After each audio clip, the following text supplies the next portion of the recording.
tira daí.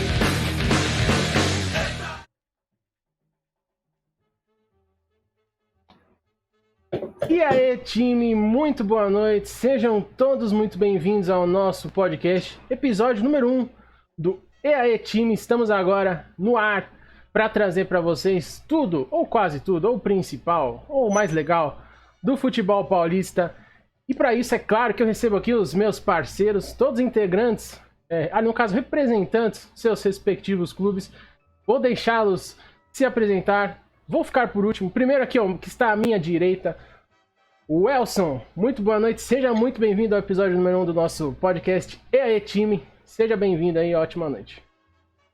Boa noite, pessoal. Boa noite, nação tricolor. Sejam todos bem-vindos. Vamos estar aí numa troca de ideias, numa resenha. E é isso aí. Vamos lá. Agora, logo abaixo de mim, é claro, não estaria acima, ele que está aí representando Parmeira, meu parceiro Verdun Gameplay. Depois eu vou falar sobre cada um também. Verdun, seja muito bem-vindo aí ao nosso podcast. Ótima noite. É isso aí, tamo junto, vamos lá. Eu sou um baita crítico do futebol brasileiro, não defendo. Pra mim é nivelado abaixo, mas esse nivelado abaixo faz ser um campeonato emocionante. Então a gente vai continuar torcendo, porque é de sangue, não tem como. Com certeza. E por último, e não menos importante, meu outro parceiro. Foi difícil de achar esse, hein? A gente vasculhou bastante, teve que pesquisar nos contatos, foi procurando, mas achamos. Salve, Murilo, seja bem-vindo, mano. Boa noite. Boa noite, pessoal. Pode ter certeza que a Nação Santista vai estar bem representada.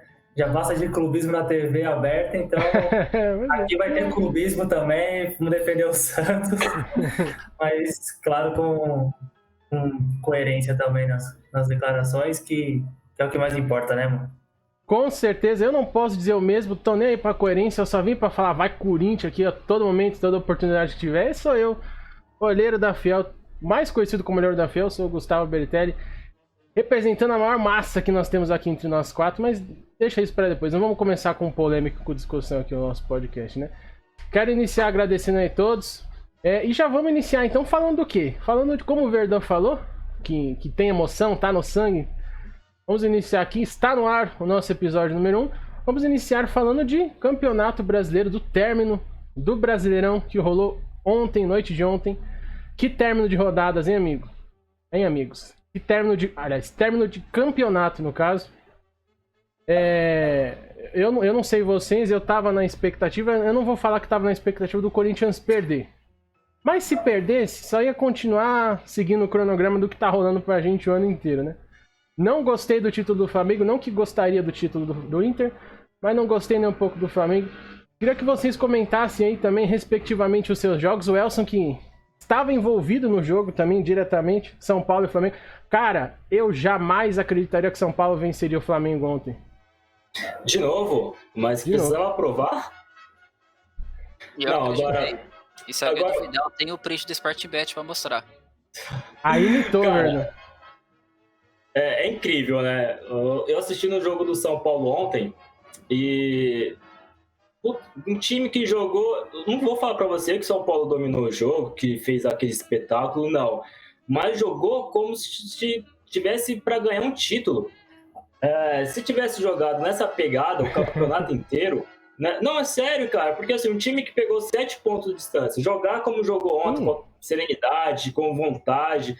E outra, o São Paulo praticamente chutou pro gol na cobrança de falta. Então, por quê? Até mesmo porque o Flamengo, na minha opinião, o Flamengo tem o melhor elenco do Brasil. São Paulo jogou sabendo disso, então aproveitou as oportunidades. Ainda mais que a gente tem um camisa 12, né, jogando lá no time do Flamengo. O Hugo, não sei se vocês sabem, mas o Hugo é São Paulino e ajudou a gente, mas assim... É triste. Agora, em relação ao Flamengo ser campeão, cara, eu só não gostei pelas polêmicas, né? Do pênalti. Pelo VAR, Igor? Sim, porque isso é vergonhoso, né? Como o cara dá um pênalti, né? Que a gente estava conversando em off agora há pouco, e quando vai ver no VAR, anula. Então, assim, isso foi uma coisa triste, foi coisa que desanima, né? Então, assim, o negócio tá lá perfeito para ajudar e acaba não ajudando, né? Porque o dinheiro, sei lá, falar mais alto aí. Mas, assim, cara, eu gosto do time do Flamengo jogando. Eu preferia o Flamengo ser campeão do que o Inter, mas não é isso. Só isso que eu tenho a dizer. E pra vocês, Murilo e Verdun aqui, no caso, não estavam diretamente envolvidos, mas estavam lá também. O que vocês acharam desse título aí do Flamengo? E também, claro, eu queria que a gente comentasse as campanhas dos seus respectivos times. Eu vou deixar o meu por último, porque nem na tabela essa desgrama aparece aí. Tem que rolar pra baixo pra conseguir ver. Então vocês podem começar aí, que depois eu sigo. Pode aí, meu palmeirense. Quem acabou na frente primeiro? Pega a ordem. Então. Sétimo, né? Sétimo. Eu torci muito pro Inter. Aquele gol do Edenilson lá, comemorei demais durante uns 10 segundos. Aí eu vi a bandeira lá e, putz, desanimou. Mas depois que deu o replay, deu na cara que tava impedido, só foi esperar mesmo. Eu não gosto do Flamengo no sentido futebolístico. É um rival, tirando os times de São Paulo, é o grande rival de qualquer um dos 4 de São Paulo. Que é o único time que chega perto dos títulos, se equivale, né, à grandeza dos paulistas, é o Flamengo, não adianta. Os outros times têm tradição em alguma coisa, o Grêmio tem tradição em Copa, mas em Brasileirão é um nanico, o Inter, idem, os times de Minas, idem. Então, o Flamengo é o nosso rival interestadual, não tem como. Então, jamais vou torcer para os caras ganhar. Mas aquele negócio, ganhou o menos pior do campeonato, porque eu vejo principalmente o Atlético Mineiro como um time que era para ter ganhado esse título. Era para ter ganhado esse título pela força do elenco, pelo investimento, por tudo. Mas os caras perderam jogos ridículos, ficou 68 pontos, 3 do Flamengo. Se eles ganham aquele jogo contra o Goiás, que o Atlético perdeu, um jogo ridículo contra o Goiás, que o Atlético fez 40 chutes e não acertou um gol, e ganha aquele jogo contra o Goiás, o Atlético, pela circunstância de todo o campeonato, o Atlético ia estar na briga pelo título, ia ser campeão, com 2 jogos ridículos ali. Então eu acredito que o Flamengo teve toda aquela estabilidade do começo com o Domenech lá, que era horrível. O Rogério Ceni começou mais ou menos também. Então, nessa transição de técnico, o Atlético era para ganhar esse título. Faltou camisa, como sempre faltou. O time que não tem apenas um título na sua história. Assim como o Inter faltou camisa ano passado contra o Atlético Paranaense, que é um time inferior. Faltou camisa esse ano para ganhar do Sport. Faltou camisa para ganhar do Corinthians, que é um time fraquíssimo nesse Campeonato Brasileiro. Tem que concordar. Então ganhou o menos pior. Palmeiras e Grêmio tinha elenco, mas abriram mão. O Palmeiras já colheu seus frutos, independente do que acontecer, já tá top. O Grêmio pode colher seu fruto, mas é isso. O Atlético Mineiro era o grande favorito, era o grande time para ganhar esse Campeonato Brasileiro, mas foi um fiasco, o São Paulo um fiasco, e todo mundo deixou esse título escapar de graça pro Mengão aí, que o menos pior ganhou. Basicamente isso. Um dado interessante que eu tenho aqui, uma estatística, é o seguinte: São Paulo e Internacional ficaram 14 rodadas na liderança do campeonato. O Atlético Mineiro foi o terceiro, no caso, aí, né? Ficou 7 rodadas. O Flamengo ficou somente 2, a penúltima e a última. E o Vasco, quem diria, hein? Até o Vasco foi líder desse Brasil. Que brasileiro estranho foi esse? Meu Deus. E aí, Murilo, e o Santão? Eu lembro que a gente conversou umas semanas aí, você falou, não vai pra Libertadores não. Os bichos foram pra Libertadores, hein? Não, eu achava que vocês iam pra Libertadores, mano. É verdade, porque depois que a gente perdeu a final da Libertadores, mano, os caras estavam com a moral lá embaixo, né, meu? Percebeu? Agora os caras vão desandar de vez e não vamos conseguir essa vaga. Por incrível que pareça, a gente conseguiu em cima de vocês, né? Mas tá bom. Pois é. Entendeu? Tipo, e esse Campeonato Brasileiro ganhou o Flamengo, mas, tipo assim, o campeonato aquele que ninguém queria ganhar, né, na verdade, né? Exato. Todo mundo soltou, né? Ninguém queria ganhar. Se tivesse, eu acho que tivesse mais umas 3 rodadas, acho que o Flamengo já ia perder a liderança também, porque assumiu, na próxima rodada já perdeu, e foi campeão. Então, acho que tivesse mais umas 3 rodadas que o Inter passava, sei lá, alguém passava ele de novo, mano, porque ninguém queria ganhar esse campeonato. O Corinthians... Acho que pelo que foi o Santos nessa temporada, uma bagunça total, né? Acho que o Cuca conseguiu fazer Com certeza. Separar muito bem, né? Tipo, o campo com a diretoria, porque o que o Pérez fez com o Santos é pra ser preso, tá ligado? Porque fez muita coisa errada. E por incrível que pareça, eu achava que nem ia dar nada esse ano. Eu ainda fui cortar o cabelo uma vez, eu falei pro meu amigo assim, se nós passar da LDU, tá ótimo. Pensei, porque depois não vai, pensei, não, a gente não vai passar do Grêmio, vai passar do Boca, mano, muito menos igual o Palmeiras, aí. Então, tipo, ainda assim foi jogo, tipo, pau a pau, e foi no último minuto, né? Então, acho que só de chegar na final da Libertadores já valeu o ano pra gente, a gente conseguir classificar pra pré-Libertadores, que tá de ótimo tamanho. Agora é focar na base, né? Porque pelo jogo que teve ontem contra o Bahia, teve uma grata surpresa, né? Que foi o Ângelo, não sei se chegaram a ver.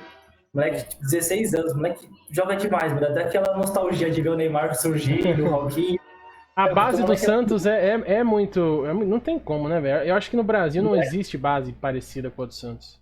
O moleque entrou em campo, era só bola nele, só bola nele. Eu só assisti o jogo pra ver ele jogar, tipo, independente, porque se a gente ganhasse, a gente continuar e tal. Se perdesse, ia continuar e tal, então, tipo, o resultado foi de menos, foi mais pra ver eles. E, tipo, acho que esse moleque vai dar muitos frutos ainda pra gente e vai dar muito trabalho pros adversários. Não, ele não fez gol, mas, ele fez muita jogada, deixou os caras livres pra chutar, só que aí cai no pé de Arthur Gomes, você vai fazer o quê? Aí não tem como, né, amigos? Falando de time que não queria ganhar o brasileiro, o Corinthians não tinha capacidade de ganhar esse brasileiro, né? Mas o São Paulo também, Elcio, 14 rodadas na liderança pra chegar na última rodada e aí disputando, tudo bem que conseguiu, né? A dos males o menor, não posso falar nada. Conseguiu a vaguinha ali pra Libertadores. Mas se teve um time que não quis ganhar esse brasileiro, foi o seu, hein? Ah, com certeza. Mesmo que a gente se classificou para Libertadores, mas tem aquela frustração. O São Paulo, não sei se foi com você, Gustavo, eu acho que o São Paulo começou a cair no jogo contra o Grêmio, no primeiro jogo. Por quê? Isso aqui é uma tese que eu fiquei percebendo. O São Paulo contra o Grêmio, lá, jogou muito bem. Jogou como estava jogando. Só que perdeu em algumas finalizações. Foi um jogo pau a pau e eu posso até falar que o São Paulo jogou um pouco melhor que o Grêmio, levou mais perigo. Só que no jogo de volta, acho que faltou um pouco mais da experiência, do Diniz. Por quê? Não, não foi só no jogo de volta, né? Faltou a experiência do Diniz mas é isso que eu tô te falando. Começou aí, por quê? Renato Gaúcho... ele estudou muito bem o jogo de São Paulo. O São Paulo, cara, é o seguinte, quando o São Paulo conseguia sair com aquele joguinho perigoso lá na defesa, o São Paulo dificilmente ia perder o jogo. Agora, se nos 5 primeiros minutos o time adversário de alguma forma abafava o São Paulo, não deixava o São Paulo jogar, o São Paulo já era, cara. Ele não conseguia, parece que destruía o time, todo mundo esquecia de jogar, todo mundo ficava tremendo, e foi isso que o Renato Gaúcho fez. O São Paulo não fez nada contra o Grêmio. São Paulo ficou, acho que 100% com a bola, mas não fez nada. Então, eu acho que todos começaram a perceber isso. E o Diniz, ele deveria ter um plano B, entende? E isso nunca foi. Ele reclamava ainda com os jogadores. Não, quero que continue assim até o final. Então, acho que faltou um pouco mais. Ele falou assim, não tá dando certo, vamos dar bicão, vai mudar toda a tática. E não teve isso. E o jogo, São Paulo foi perdendo cada jogo da mesma maneira. Foi tudo da mesma maneira e ele não mudou. Então, assim, o Diniz foi um cara top. O São Paulo, era lindo ver o São Paulo jogando. Mas teve um tempo que precisava mudar e ele não soube fazer isso. Eu acho que a grande derrota do São Paulo foi nisso. Eu acho que, na verdade, esse ano foi bem atípico, né? Esse campeonato modificou tudo aí que a gente tinha de expectativa justamente por conta da pandemia, as coisas que aconteceram aí. E acho que já era esperado um pouco essa oscilação, mas acabou... Acho que o São Paulo cresceu muito de expectativa, né? E aí no fim depois decepcionou. Isso que eu ia falar, desculpa te cortar. Outra coisa também que foi fato foi a saída do Luciano, né? A gente não teve ninguém para ficar ali para ajudar. Teve o Tietê, né, que teve assim que o Luciano saiu, ele entrou, jogou muito bem, mas depois não rendeu mais. Então, essa frustração aí, cara, de ficar... Imagina, tava todo mundo falando, e até eu sentia que o São Paulo ia ser campeão da Copa do Brasil, que o São Paulo ia ser campeão brasileiro, e de repente, assim, já era, mudou, voltou o São Paulo como era antes. A frustração foi grande, cara. Mas se você for ver, o Grêmio ele não jogou com o São Paulo do mesmo jeito que ele vinha jogando antes. Porque depois que eles tomaram 4 da gente, eles mudaram antes de jogar, se você for ver. Os dois jogos jogaram fechadinho. Eles sempre vinham propondo o jogo, indo pra cima e tal. Pegou vocês, depois que a gente goleou eles jogaram fechadinho. Então eu acho que por isso que também deve ter bagunçado um pouco a cabeça do Diniz também, mano. Também. Então, isso foi o quê? Renato Gaúcho, o técnico, avaliar seu time, né? E mudar. Não continuar na mesma maneira. Eles vieram fechadinho, eles não jogaram do jeito que eles vinham jogando, indo pra cima e tudo. O São Paulo ganha do Flamengo porque faz a mesma coisa, cara. Exato. O Flamengo, é sério. É sério. O Gustavo, você vai lembrar disso. O São Paulo ganhou, acho que foi de 3-0 do Flamengo. Depois ganhou o jogo lá do Flamengo na primeira do Copa do Brasil. Aí tem outro jogo, o retorno, você falou, já era, vocês não ganhou. Eu falei, mano, pelo jogo, só deu Flamengo. São Paulo soube jogar, São Paulo soube dominar, soube marcar e soube aproveitar. Mas tá aberto ainda. Você até falou, você é São Paulino, cara, tem que comemorar logo, alguma coisa assim, não lembro.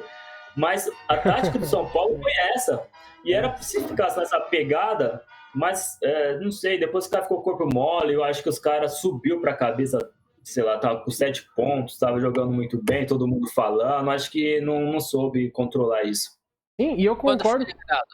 Quando foi eliminado, o São Paulo tinha quantos pontos na liderança? Pontos, cara, agora... Tinha 4, não era? Mas estava na liderança com uma folga, assim, né? Não. Eu acho que era até mais, cara. Eu vejo diretamente envolvido nisso aí, porque o São Paulo em específico, ser eliminado pelo Grêmio, jogando mais que o Grêmio, do jeito que foi a eliminação em casa, eu acho que afetou diretamente o São Paulo a questão da pressão do título mesmo. Porque se o São Paulo vai para a final da Copa do Brasil, a final ia ser só em fevereiro. Caso o Palmeiras, como a naturalidade do Palmeiras foi para a final da Libertadores, ia naturalmente ir para março, depois do final do Campeonato Brasileiro. Ou seja, o São Paulo ia estar aquele negócio, ia estar no Brasileiro com chance de título, sabendo que tinha uma final para disputar daqui a um mês. A pressão ia ser menos pelo Brasileirão. Acho que... E o Bremer também, o Brenner, né, caiu demais no meio de produção. Caiu, então, cara, o Brenner caiu. E a eliminação da Copa do Brasil, acho que foi crucial para o São Paulo desanimar de vez. Os jogadores, a torcida, a pressão, tudo fez o time cair. Eu vejo 90% ligado à eliminação do São Paulo, dos outros 10% o Brenner tá caído demais de produção. Sim, acredito que o Brenner até caiu, porque ele estava indo muito bem com o Luciano, cara. Os dois estavam fazendo uma boa dupla, né? E é estranho, cara, mesmo que o cara saiu, entrou um outro jogador, mas o nível baixou muito, muito, muito. Tinha jogo, cara, que parece que ele nem tava lá, ele mal tocava na bola. Então ficou tudo perdido. Acho que ele também não soube aguentar a pressão, não sei, cara, o que aconteceu nesse jogo. A gente tenta encontrar tantas coisas, mas é difícil. Um time que tava tão bem, cair assim, não foi aos poucos. Foi de uma semana pra outra. Foi uma semana pra outra. Então acho que eles podiam ter administrado melhor a pontuação que tinha na frente, mano. Tipo assim, não precisava se expor tanto em determinado jogo. Tipo assim, o jogo fora de casa, dá pra gente conseguir um empate aqui, na volta a gente ganha em casa e vai administrando. Não sabe, tipo, todo jogo se expor, entendeu? Sai com aquele toquinho perigoso, tudo, entendeu? Esse toquinho perigoso que a única coisa que eu me lembro... Aliás, a única não, mas a principal é o Thiago Volpe saindo, perdendo a bola pro Camacho, pro Ramiro, e os dois juntos não dá um, não consegui fazer o gol. E aproveitando, falando deles, vamos falar então do Corinthians. Tive que descer a tabela aqui pra aparecer, mas apareceu... Apareceu? 12º colocado. Não, ainda não, calma, tá no verdinho ali ainda. A gente ainda ficou no verde, saldo positivo ainda. E se você for analisar a nossa temporada, que saldo positivo, porque meus amigos, confesso que por várias vezes na live do Olheiro eu já pensava, o que eu vou fazer quando a gente estiver na Série B fazendo pós-jogo, né? Corinthians e quem? Corinthians e Cruzeiro, né, no caso. Mas a Série B agora tá boa, hein, mano? Vasco, Botafogo, Curitiba, Cruzeiro... Série B vai estar bombando, vai estar melhor que a Série A, se bobear esse ano de 2021. E olha, e aí encerramos nós falando de Corinthians, 12º colocado, campanha bem, eu não sei usar uma palavra para definir a campanha, mas eu sei definir o final. Foi um final morto, sabe? Um time sem coração, um time que quando a gente fala sem coração, mas o time é horroroso. Sim, é óbvio. A gente não tá falando só do aspecto raça, vontade, organização. A gente tá falando de um time, de um elenco muito fraco. Mas a gente viu esse mesmo elenco muito fraco, às vezes tem um padrão de jogo, conseguir sair dessa zona aí de de degola, de brigar por topo de rebaixamento. Consegui chegar em 12º e a gente figurou aí contra o Inter ontem, né? Que a gente já falou, acho que unânime aqui, todos nós, né? O Inter ontem foi assaltado no Beira-Rio naquele pênalti. Gustavo, mas se a gente for analisar em questão de evolução, pegar o São Paulo e o Corinthians. O Corinthians, no início, lutava para não ficar na zona de rebaixamento. E logo depois estava lutando para ir para o Libertadores. Então teve evolução. Teve, mas o problema é o regresso, né? A gente, hoje o Corinthians brigaria de novo para não ir para a zona de rebaixamento. No mesmo ponto que evoluiu, regrediu, né? Ah, cara, mas, por exemplo, São Paulo estava bem e depois ficou ruim. Então acho que não tô falando que um time grande ficar nessa posição não é bom, é zoado e tal, mas poderia ser bem pior. Se não tivesse acordado, não tivesse dado aquele gás, estaria lá Vasco, Botafogo. Mas eu acho aí que o Corinthians deu mais vexame que o São Paulo, mano. Mesmo o São Paulo tendo caído. Por quê? O Corinthians investiu quase 60 milhões, mano. Não era pra estar nessa posição que tá aí. Gente, ó, uma palavra pra resumir isso, ó. Luan, 23 milhões de reais. 700 mil reais de salário por mês. Acabou. Isso aí bate em qualquer argumento que a gente tiver. Pelo que gastou, era pra estar brigando por G4, mano. E no caso, fora essa questão de progresso e regresso, foi lamentável porque foi o pior. Eu tive que descer a tabela pra achar nós aqui, 12º colocado.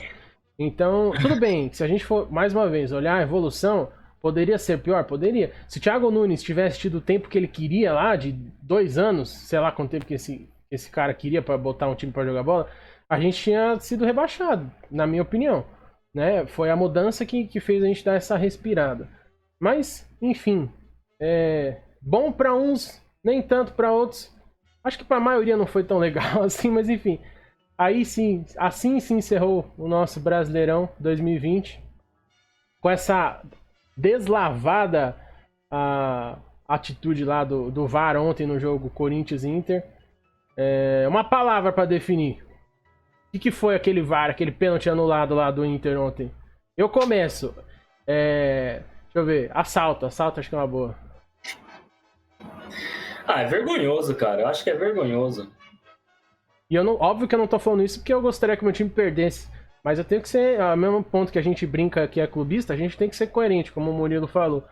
Cara, aquilo ali, se aquilo não é pênalti, se aquilo acontece pro Corinthians, eu ia ficar muito puto da vida se não fosse marcado o pênalti, né? Então... Pra mim não se resume a uma palavra, eu acho que é tudo um contexto.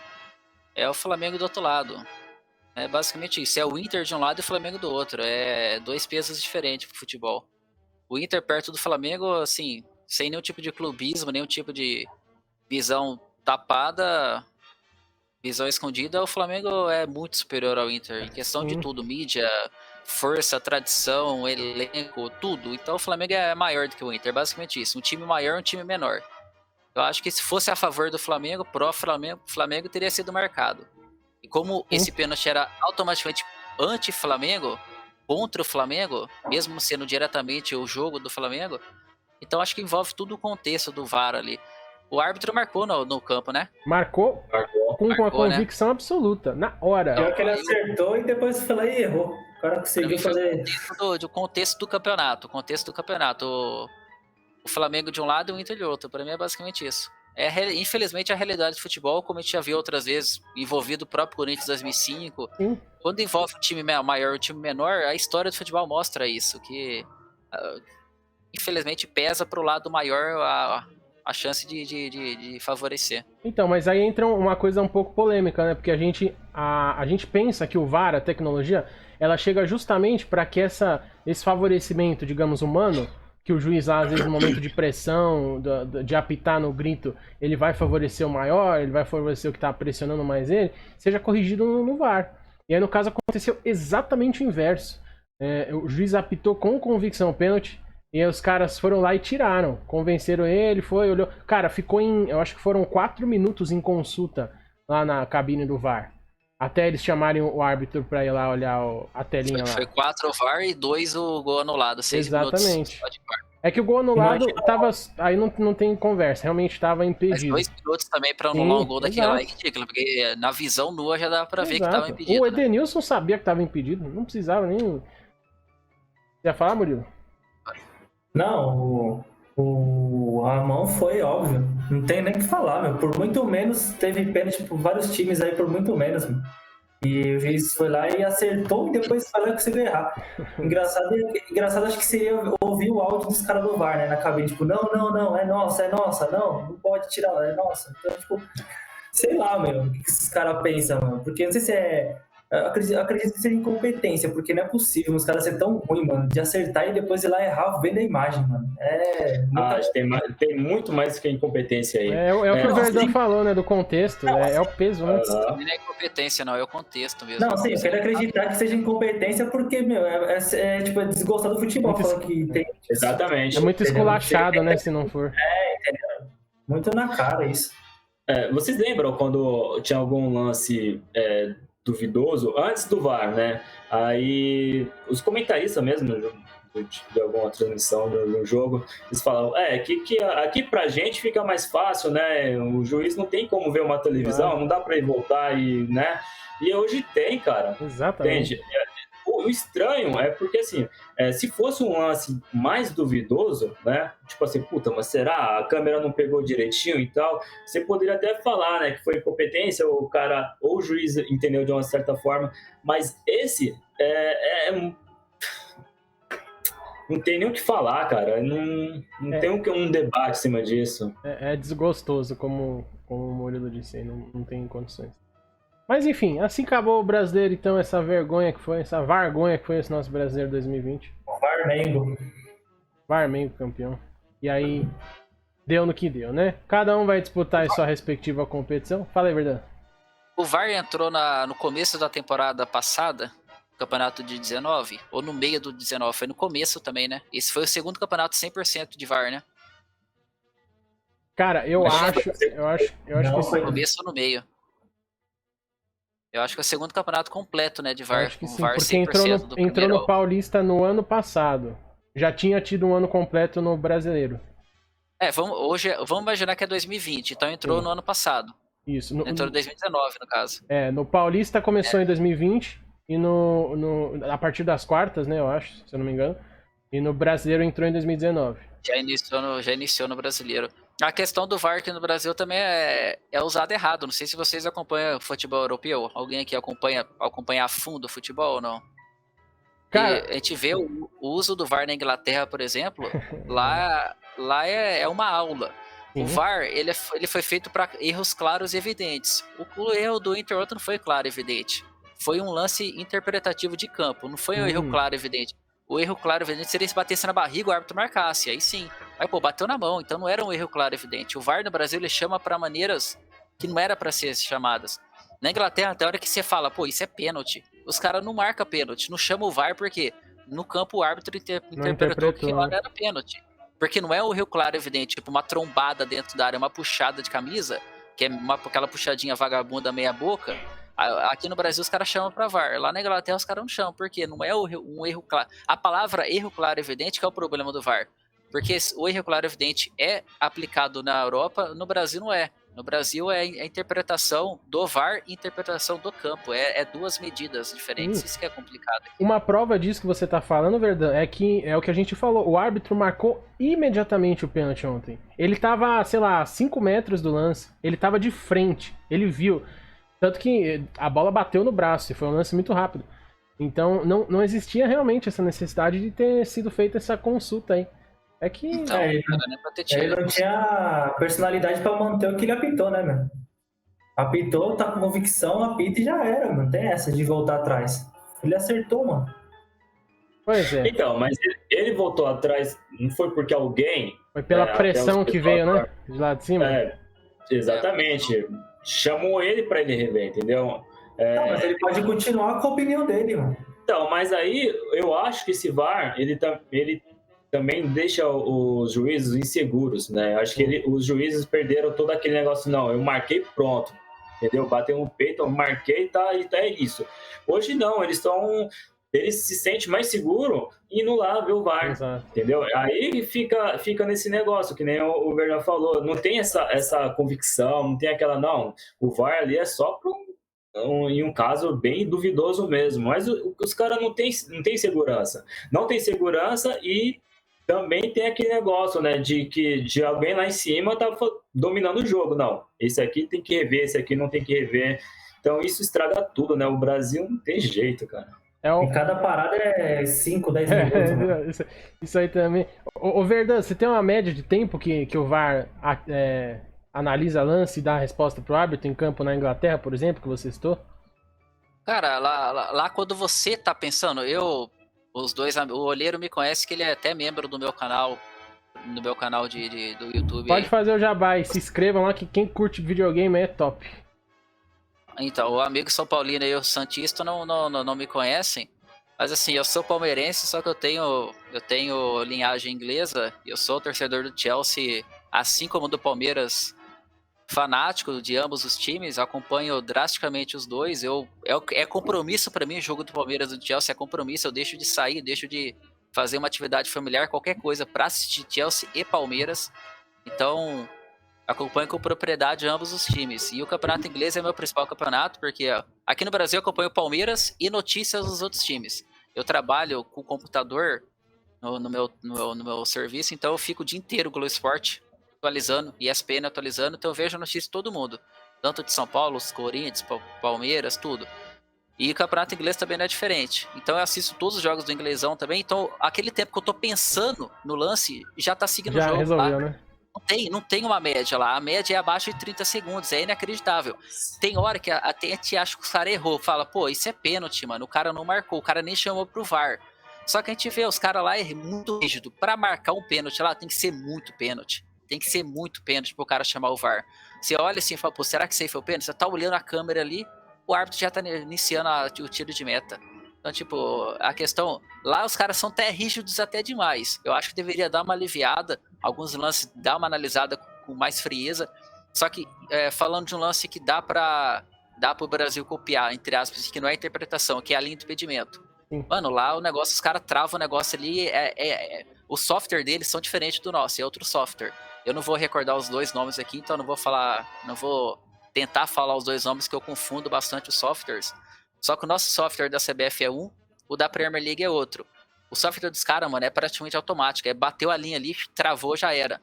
Os caras já definiu o impedimento. Aqui no Brasil, pra marcar aquele impedimento do Inter, foi 2 minutos, mano. 2 minutos pra marcar o impedimento que a gente via olho nu que era impedimento. Na Inglaterra, um impedimento milimétrico, os caras marcam em 30 segundos. Então, a questão do software, e através do software, depois vai o treinamento. Então, a gente não tem software, o nosso software é uma merda, e o treinamento dos nossos árbitros é fraco, e que nem o amigo Elson falou, ele não citou a palavra, mas ele quis dizer basicamente os caras que é frouxo. Os caras que é frouxo aqui no Brasil. Então, é tudo uma junção. A Premier League tem um software melhor, tem treinamento de árbitros melhores, e os caras lá não é frouxo, os caras batem de frente. No Brasil tem tudo o contrário. Exato, e isso que comprova um pouco essa frouxidão aí dos bandeiras, dos árbitros, mas falando dos bandeiras, é que antigamente, quando a gente não tinha o VAR, o cara marcava, acabava, óbvio, até porque não tem como seguir, mas acabava o lance. Agora, o impedimento é claro, é evidente, como o Verdão falou, olho nu, o cara deixa o lance seguir, deixa o cara fazer gol, deixa seguir, deixa 30 segundos de jogo pra ele falar, não, tava impedido. Um impedimento que ele não precisaria do VAR, um impedimento que, se ele não tivesse recurso, ele com certeza marcaria. E aí ele pega e aí ele fica nessa insegurança. Virou meio que uma zona de conforto, eu vejo. O VAR. Pros árbitros e pros bandeiras. Uma mamata, né, pros caras. Virou uma mamata pros bandeirinhos. Os bandeirinhos tá quase inútil no campo hoje. Pois é. É basicamente um inútil no campo. Ele marca impedimento quando tá 10 metros impedido. É que até o cara que nem tá assistindo o jogo sabe que tá impedido. Aí ele marca. Exato. Mas os que é pra ele marcar ali pra evitar um lance de contusão, uma dividida, um cartão amarelo, ele não marca. E tem um pouco também da educação dos jogadores lá na Europa também, né? Quando o cara fala que tá revisando, os caras não ficam tumultuando. Sei lá, os caras ficam cada um na sua posição. Mano, é ridículo. Os caras esperam. Aqui, meu, você marca um impedimento, pronto, vem até o presidente já fazer rodinha no árbitro. Então, tipo, isso perde tempo, então... Aqui cada time tem um machão, né? Cada time tem um machão aqui. No Palmeiras, o Felipe Melo vira o presidente Bolsonaro. Quer ter a voz mais alta. No Santos, o Alisson quer virar o Pitbull E é duro. Aqui no Brasil, cada time tem um machão e esse machão provoca todo mundo para ir pra cima do VAR. Aí o árbitro, o cara nem escuta o VAR. O árbitro que já é ruim, já é fraco, fica com os caras na orelha e aí demora, em vez de demorar 1 minuto, demora 10 pra resolver uma coisa. Isso comprova outra coisa, né? Que a gente não gostaria. É que na cabeça dos jogadores, os caras estão apitando no grito. Porque se ele tem o recurso do VAR, o cara vai olhar se tá impedido ou se não tá, ele vai olhar, aí adianta, de que adianta ir lá o Gabriel, o Felipe Melo, o Luciano, quem foi? O que adianta o cara ir lá e ficar lá na orelha do juiz, enchendo o saco? Se tá impedido, tá, se não tá, não tá. Só faz perder. Brasileiro. Infelizmente é a cultura. É o jeitinho brasileiro, né? E faz diferença, a gente sabe que faz diferença. Claro. Você tem um cara grande. No São Paulo você tem o Daniel Alves, que, independente da forma técnica, Daniel Alves, do lado do Corinthians você tem pelo menos uns 3 jogadores ali.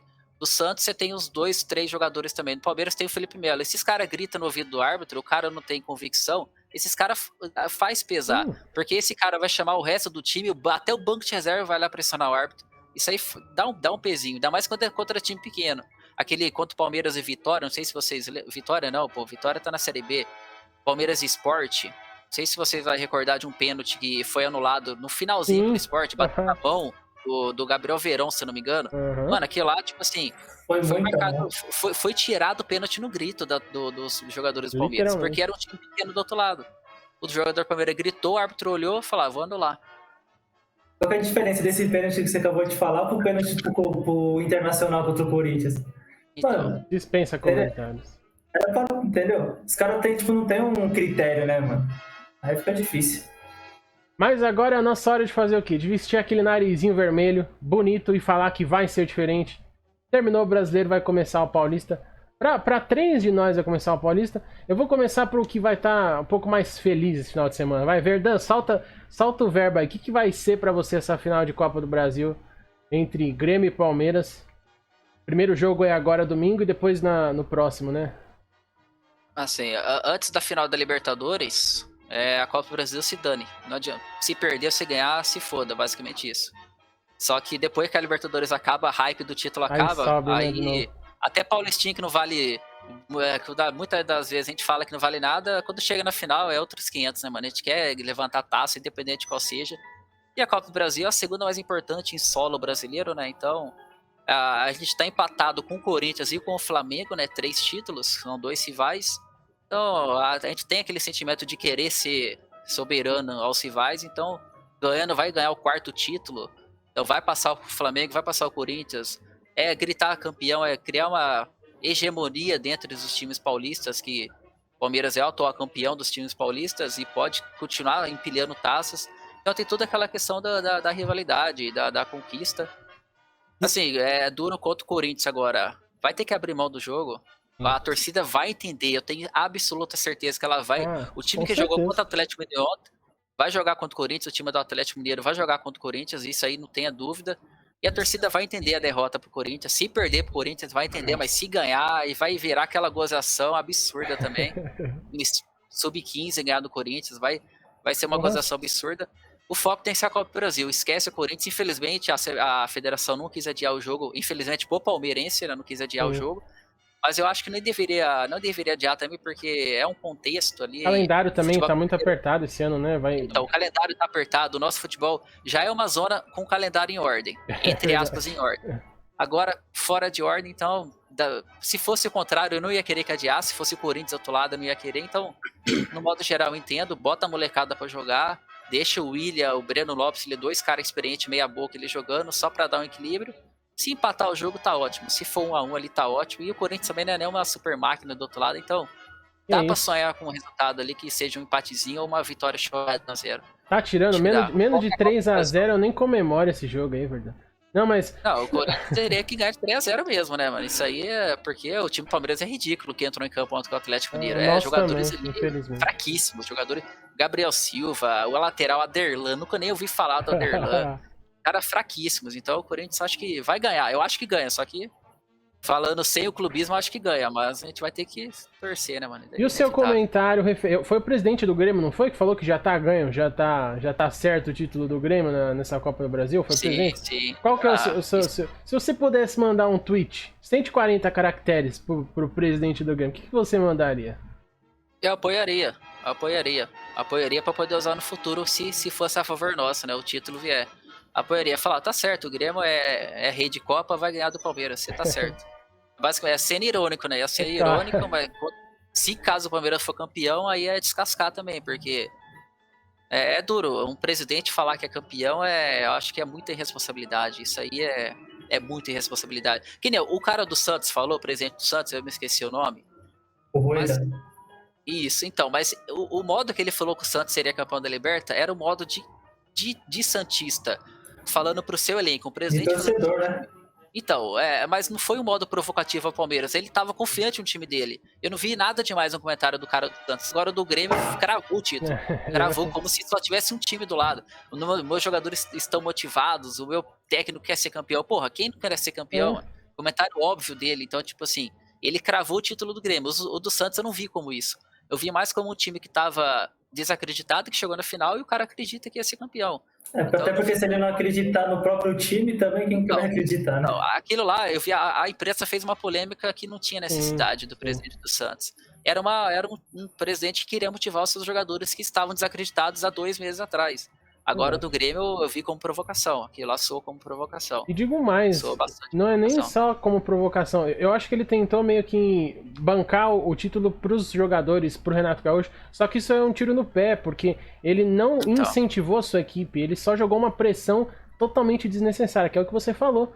Se o Palmeiras é campeão dessa Copa do Brasil, cara, o tamanho da repercussão que vai ter vai ser muito diferente do que teria se fosse simplesmente campeão. Porque são 2 times grandes disputando uma final de campeonato, né? Eles vão ser atacados além do que seria, porque seria apenas uma rivalidade que não é direta Palmeiras e Grêmio, então seria uma zoeira de leve. Seria mais uma comemoração do palmeirense. Agora, quando ganhar, o Palmeiras não vai nem comemorar o título, vai xingar o gremista. E isso aí que o Gustavo falou, a pressão vai tudo para os jogadores do Grêmio. Eles vão sentir a pressão. Eu acho que os palmeirenses vão jogar até mais tranquilo, né? E, assim, tranquilo entre aspas, mas a pressão do Grêmio vai ser maior com esse comentário. Ele deu um tiro nele mesmo. Eu talvez esperaria algo do Renato Gaúcho, né? Assim, nesse estilo. Porque o Renato Gaúcho a gente sabe que ele é bem modesto, né? A gente já tá até acostumado, a gente nem dá mais atenção, mas o presidente, que é a sua referência máxima ali, me soltar uma dessa é uma brincadeira. Exemplifica o que a gente falou, a vergonha do futebol brasileiro dos árbitros, tá dentro dos clubes também, né? Só que de um jeito diferente. E para nós outros meros mortais que vamos disputar o nosso Paulista final de semana, como que tá o coração aí? São Paulo, Santos, qual que é a expectativa de você? O que vocês passam de mensagem positiva aí, se é que tem? Eu tô pensando na minha, tô formulando para esse início de temporada nova e de Paulistão aí que tá começando. De positivo, acho que não devia nem ter o Paulista, velho, nessa temporada, falar a verdade. Porque, os caras já fazem um regulamento bizarro, que é pros 4 grandes classificar. Já faz entendeu? Então por que não faz... Já deixa os 4 grandes já direto na fase mata-mata, mano. Os caras vai vir, todo mundo vai vir já, tipo, estourado, Já vai emendar uma temporada na outra, vai matar o jogador, mano. Entendeu? Tipo assim, os caras desvalorizam o próprio campeonato, mano, começando desse jeito. Não tem cabimento, o Palmeiras vai jogar amanhã, aí depois joga o Paulista e depois joga a final de novo, mano. Isso não existe, velho. Mas faz colocar o Sub-23 pra jogar, já que o Sub-23 não tem campeonato pra jogar, bota os moleques pra jogar e entra só no mata-mata, porque vai classificar de qualquer jeito, entendeu? Acho que nem devia ter Paulista essa temporada, isso que é real. Já que vamos ter, o que você tem a dizer aí, Elson? O São Paulo, primeiro embate aí do tricolor do... É o Botafogo. São Paulo e Botafogo. Pro São Paulo, cara, na boa, vai ser muito válido, né? Vai ser um treinamento, vai ser o momento que o São Paulo tem que encaixar o time, o novo técnico. Então, assim, pro São Paulo, eu não vejo até uma vantagem, né? Já para os outros clubes que estão disputando outros jogos, fica bem mais difícil. Mas para o São Paulo, acho que vai ser tranquilo, vai ser bem válido. É o momento de colocar a equipe no lugar novamente e dar uma olhada aí no Crespo, como que ele vai montar esse time. Tem o Crespo estreando aí. Estreando não, né? Ele já ficou, eu sei que ele ficou no camarote do Morumbi no jogo contra o Palmeiras. E ele já comandou o time ontem ou não? Não, ontem foi o... Qual é o nome dele, cara? Não, ele não comandou ontem, não. O interino? Isso. Então... Acho que vai estar só no Paulista mesmo. Vamos ver como vai ser a estreia do Hernan Crespo. Eu tô curioso. Eu também, confesso que eu também tô curioso. E o meu Coringão, domingo, às 18 horas. Pelo que eu tava olhando a tabela do campeonato, acho que todos os jogos vão ser à noite, né? Por causa da final da Copa do Brasil. Bragantino e Corinthians. Olha, eu tava até falando na live do Olheiro. Corinthians jogou no mesmo grupo do Bragantino na Paulista 2020. Bragantino classificou com 23 pontos em primeiro. A gente teve aquela classificação ridícula. Inclusive, muito obrigado, Elson. Não tive a oportunidade de agradecer ainda. Que a gente conseguiu nos 45 do segundo tempo. Acho que vai ser uma estreia bem complicada para nós.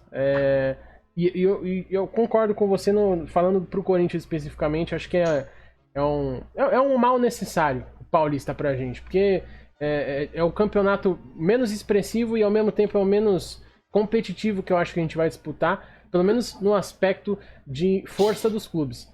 Então, se a gente quiser, resumidamente, se a gente quiser tentar alguma coisa esse ano, pra mim é no Paulista. Acabou, não tem Copa do Brasil, não tem Sul-Americana, esquece. Fiel torcida corintiana, desculpa lhe dizer isso aqui, mas esqueça que a gente não ganha brasileiro, não preciso comentar, não ganha a Copa do Brasil, não ganha Sul-Americana. Se tiver que tentar alguma coisa no Paulista, como o Murilo falou, né, pra chegar aos 4 grandes nas quartas, e aí clássico é clássico, a gente acaba conseguindo até... Quem sabe um título, que foi o que quase rolou no Paulista aí de 2020. E para vocês, Murilo e Verdun, suas respectivas estreias aí no Paulista, que no caso não vai ser agora do Palmeiras, vai ser a quarta contra o Corinthians. O Verdun já falou um pouco. E a do Santos? Santo André e Santos, domingão também. Eu acho que vai ser um jogo um pouco difícil, né? Até porque os caras dos jogadores do Santos estão já esgotados, né? Porque jogou várias partidas. E o time do Santo André é um time bom, pelo menos demonstrou isso nesse último Paulista, né? Foi bem também. Bom, não sei, porque o Santos é aquela coisa, né? Você acha que vai, daqui a pouco não vai, e aí você acha que vai perder e ganha. Então, eu não sei nem que time que vai entrar em campo, pra falar a verdade. Eu não sei. Então, eu acredito que talvez consiga um empatezinho aí pra começar, mas acho que vai ser um jogo bem feio mesmo. Até pelas duas equipes, mano. Pois é, infelizmente, acho que o que a gente mais vai falar aqui no nosso podcast do futebol paulista é de jogos feios, né? Porque a fase não tá boa pra ninguém. Tirando uns aí que estão disputando, né, uns títulos aí, esse final de semana que tá pra rolar. Jogando feio. Jogando feio também. Mas tá disputando o título. Mas tá lá. É isso.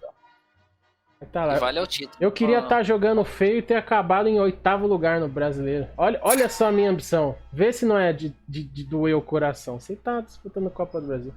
Mas enfim. E a expectativa então? Placares. Eu quero placar números. Welson, Verdun e Murilo pro jogo de domingo. Cada um pro seu. São Paulo acho que ganha 2-0. Santos empata. O Palmeiras na Copa do Brasil, no caso, eu acho que um empatezinho ali estaria ótimo.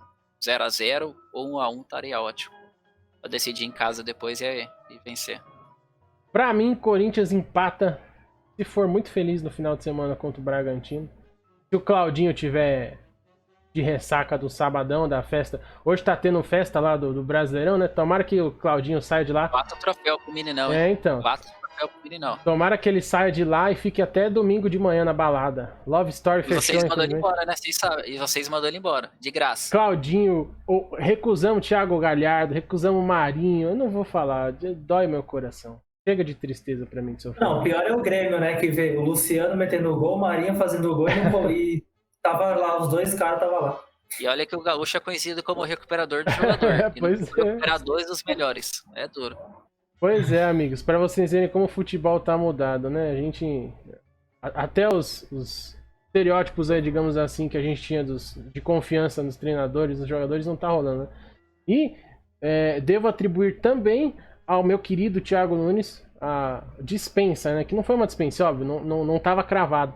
Mas a grande possibilidade do Marinho ir pro Corinthians e do Thiago Galhardo também foi totalmente rechaçada pelo Thiago Nunes, assim como a dispensa, aí sim, dispensa do Ralf, do Jadson. O Jadson hoje, cara, acima do peso, depois de comer uma feijoada e com a perna meio torta, ele joga mais do que os 3 meio-campistas que o Corinthians tem. Então é complicado. E 2021, pra gente finalizar o nosso episódio número 1 aqui do nosso podcast, expectativa 2021 pra vocês, melhor ou pior que 2020? Ano de sofrimento, ano de alegria, ano de tranquilidade, ano de desespero. O que vocês esperam da temporada 21? O que vocês esperam que a gente fale aqui ao longo das nossas resenhas aí? Claro que esperar, eu espero ser campeão de tudo, mas esperar com aquela pontinha de realidade que precisa puxar a gente pro chão de novo, né? Quando a gente começa a sonhar. O São Paulo, cara, vai ser pressão. Já tá na pressão. Mal começou o campeonato, isso é fato. O São Paulo precisa de títulos, o clube precisa de títulos, não tem como. Jogando bom, jogando ruim, que a gente estava falando agora há pouco, precisa. Então, vai ser a pressão vai ser grande. Expectativa, se o São Paulo jogar como jogou com o Flamengo, sem estrelismo, sem querer se achar o melhor, sem ficar com brincadeirinha não, jogar firme, focar no jogo. Eu acho que o São Paulo chega a uma posição boa no Campeonato Brasileiro. Não sei se consegue ser campeão, mas... Repete pelo menos uma Libertadores aí, que nem pegou? 4º lugar? Então, eu acho que o foco do São Paulo vai ser a Libertadores, claro, como acho que de todos, né? Cara, eu preciso ver o Paulista, eu preciso ver o Crespo trabalhando, é sério, porque assim, eu não acho o elenco do São Paulo ruim, o elenco do São Paulo é bom, então se montar bonitinho, se colocar na cabeça dos caras, fazer uma tática boa, dá pra você falar assim, não, a gente consegue chegar aí numa semifinal, até mesmo uma final da Libertadores, tem time pra isso. Então só precisa uma organização, precisa de um técnico mais firme, não sei. Não que eu tô falando mal do Diniz, que eu gostei muito do Diniz, só que no final ele deixou a desejar, mas... cara, o São Paulo tem time para chegar, só precisa ter um bom líder. E de repente até colocar o Daniel Alves na lateral. Seria ótimo, né? Ele é bom, não seria ruim não, cara. Eu acho também. Verdão, só expectativa. Vocês não têm um 2021 melhor que 2020? É possível? É praticamente impossível, né? Porque Libertadores é o ápice, né? Então, se juntarmos aqui os 4 clubes aqui que tá na tela, 3, 6, 8, 9 títulos da Libertadores aqui. Então, assim, enquanto em 100 anos, vamos pôr, numa média de... A Libertadores existe desde os anos 60, né? Então... Em 70 anos aí temos 9 títulos aqui, ou seja, juntando 4 dos maiores clubes do país. Então a Libertadores basicamente muito difícil ganhar. E repetir um título ainda bicampeonato é quase impossível se conseguir. A expectativa vai ser pelo tricampeonato. Vamos dizer assim, tirando a parte do título, a expectativa é melhor em 2021 do que foi 2020. Porque 2020, desde quando o Palmeiras entrou na era de títulos, que foi a Copa do Brasil 2015 em cima do Santos, é o pior time do Palmeiras, esse campeão da Libertadores. É o pior, sim, indiscutivelmente. É o pior time do Palmeiras nos últimos anos. Aquele 2015 ainda era pior do que esse, só que aquele time tinha mais raça, tinha mais modelo de jogo para poder fazer alguma coisa diferente. Esse time que foi o pior acabou sendo campeão. E agora, vendo as perspectivas de contratações para a temporada que vem, um lateral direito, o Borré, que é um dos melhores atacantes do continente, o Palmeiras está realmente investindo para poder contratar ele. Então, criando essa expectativa de elenco, de contratações, e o elenco que já está com o técnico que vai ter trabalho, vai ter tempo para poder trabalhar agora, mesmo sendo campeonatos começando agora, ele vai ter tempo para trabalhar porque não vai ter a pressão de ganhar jogos no Paulista. Então, vai poder fazer treinamentos mais dentro dos próprios jogos, fazer treinamento dentro dos próprios jogos contra São Bento, esses times aí que são pequenos, né? Então a expectativa é maior, só que como a expectativa era menor em 2020, acabou vindo a Libertadores. Ou seja, em questão de título vai ser praticamente impossível superar. Só que dá pra ganhar, acho que dá pra ganhar 3 títulos na temporada que vem agora, assim, tranquilos. Dá pra ganhar 3 títulos. A Recopa Sul-Americana, que vai pegar um time desmontado, Defensa e Justiça. É um título garantido ali na minha visão, tem que ganhar. É um título que tem que ganhar. A Copa do Brasil eu já emendo, eu já consigo emendar nessa temporada, porque já começou a temporada 21 e a Copa do Brasil não vai ter acabado ainda. Então a Copa do Brasil, a Recopa e a Supercopa do Brasil contra o Flamengo, que é um jogo só. Então acho que dá pra ganhar a Supercopa também. Então as 2 Recopas aí, que são a Supercopa e a Recopa, a Copa do Brasil. Mas se for tirar a Copa do Brasil do calendário, acho que dá pra ganhar o Paulistão também. Então 3 títulos pequenos aí na minha visão, que é taças, né? Então 3 taças pequenas, acho que dá pro Palmeiras ganhar. É favorito nas 3. Contra o Flamengo acho que não é favorito, mas dá pra ganhar. E a Copa do Brasil, Brasileirão, Libertadores, aí é aquele negócio, Deus na cuda, né? Muito time bom. Muito time, né, às vezes nem tão bom, mas competitivo, como foi o América Mineiro, por exemplo. Como pode ser o São Paulo, o bom elenco que tem. O Crespo é um cara que é estudioso, é um cara... eu tenho ele como ídolo, eu tenho camisa do Crespo aqui em casa. Meteu muito gol lá no Chelsea. Eu sou colecionador de camisas. Eu tenho uma coleção imensa do Chelsea. Eu tenho uma camisa do Crespo, porque especialmente o Crespo eu gostava muito dele. Então, um cara que eu acredito que tem tudo para ser um bom técnico. O São Paulo tem um bom elenco, então... São Paulo, dentre os 4 paulistas, São Paulo acho que é o que tá ali mais próximo do Palmeiras de conquistar alguma coisa. Então, eu acredito que não dá para cobrar a Copa do Brasil, Libertadores e Brasileiro. A gente espera que ganhe, mas não dá para cobrar títulos. Agora, as Recopa, acho que dá... A Recopa, principalmente a Copa Sul-Americana, tem que ganhar, é obrigação, porque o Defensa e Justiça é muito fraco. Eu ia falar que você tava faltando humildade, mas agora que você explicou os 3 títulos, eu até concordo. Murilão, e o Santos? O Santos tirou leite de pedra 2020, hein? Temporada 21 promete ser melhor? Acredito que não, mano. Acredito que não. Até porque o Santos tá punido pela FIFA ainda, né? Então, tipo assim, a gente não pode contratar. Torcer pra cair uns 3 raios ali de novo. Pra ver se salva, porque a base é que salva, né? Eu acho que vai ser bem difícil. Acho que a gente consiga essa vaga pra pré-Libertadores, acho que a gente consegue classificar pra fase de grupos. Aí depois é outro campeonato, né? Eu acho que não boto tanta fé assim, dependendo do grupo que a gente cair, entendeu? Acho que vai ser um ano... Acho que a gente não vai ganhar nada, eu acredito. Mas que no Brasileiro a gente fica ali pelo meio de tabela, que nem ficou agora entre 8º e 10º de novo, talvez. 11º, por aí. Porque vai ser bem difícil mesmo. Porque só se essa punição sair, se eles puderem reforçar o clube. Porque não dá mais para reforçar. O reforço que tá vindo são os jogadores emprestados e os moleques da base.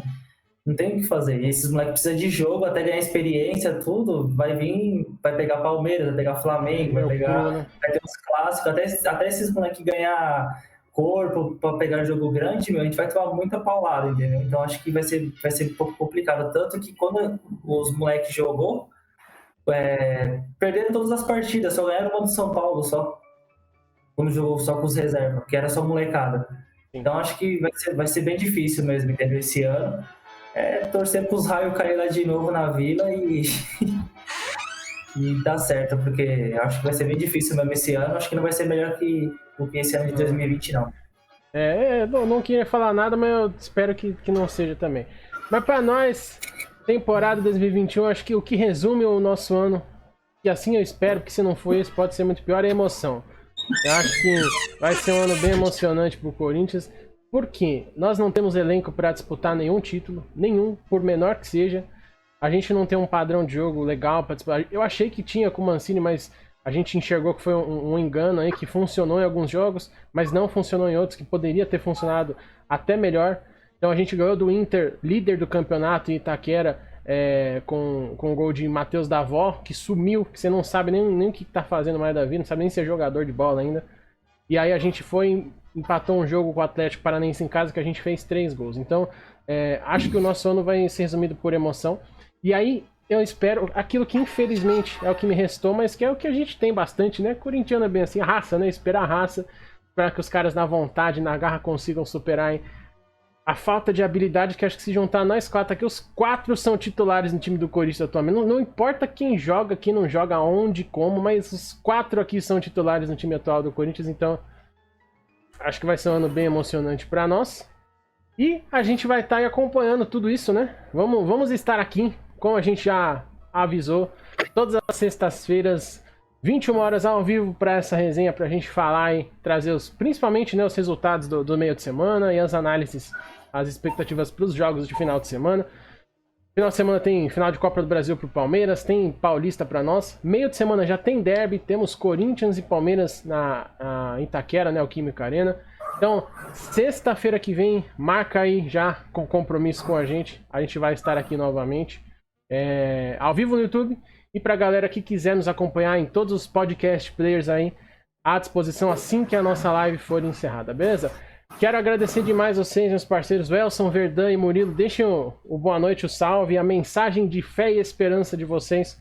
Ou xingamento, ou agradecimento, ou os beijos, ou usem esse momento para se comunicar com o mundo. Mas quero agradecer a nossa resenha. Muito bom que seja o primeiro episódio, um de muitos que a gente tem aí pra falar. E se Deus quiser, com o Corinthians é campeão de tudo aí. Bom, a resenha foi muito boa. E realmente passa muito rápido, né, cara? Você vai ver que já passou mais de 1 hora, mas foi bem bacana. E assim, eu tenho fé no São Paulo, time da fé, né? E eu acho que esse ano vai ser um campeonato bacana, cara. Eu acho que vai ser um campeonato bem legal.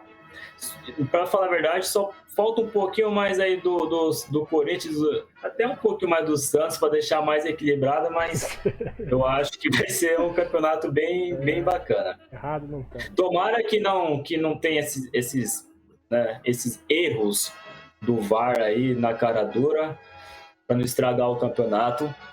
Que nem o Verdun falou no começo, né, que hoje o Brasil não tem um time assim, né, top. Eu acho que um melhores elencos que tem é o Flamengo, mas isso faz um campeonato bacana, deixa o campeonato bem emocionante e que os caras não estraguem, né? Amém. É isso. Manda, Verdun, e aí?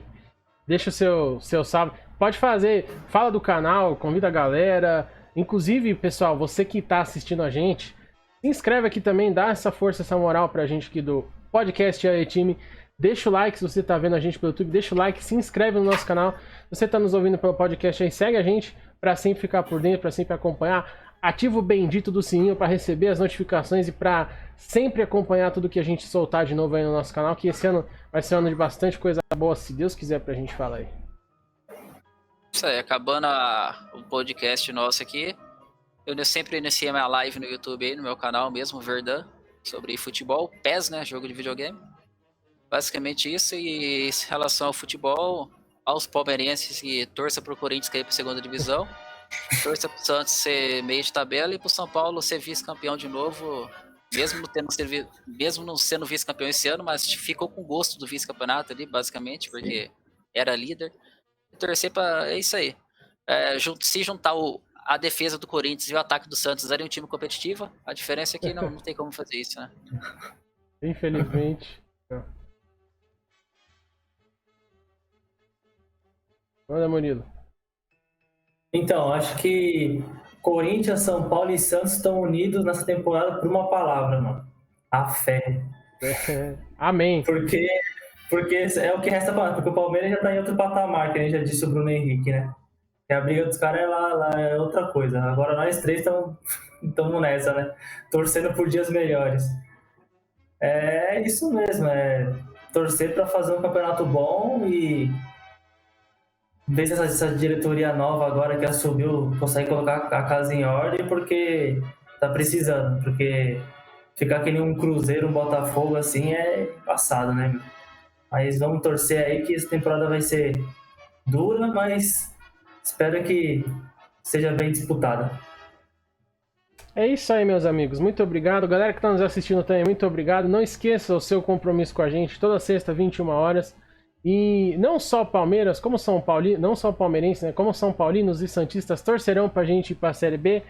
Mas eu vou dizer, tomara que vocês não estejam certos. E se serve de... Aproveitando aqui, o Verdun falou que o ápice da temporada era a Libertadores. Não, Verdun, é o Mundial. Mas aí é outro patamar. Outro, não entra em disputa. Não entra em questionamento isso aí. Beleza? Mas valeu, galera. Muito obrigado pela resenha. Tamo junto. Forte abraço. Segue aí, se inscreve, curte, é nóis. E vai. No meu caso, vai Corinthians. Vai pra Série B. Eu ia falar isso agora.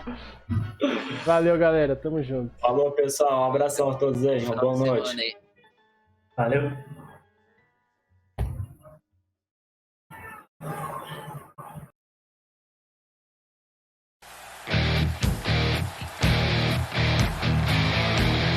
Acerte o seu aí, que eu arredondo o meu aqui.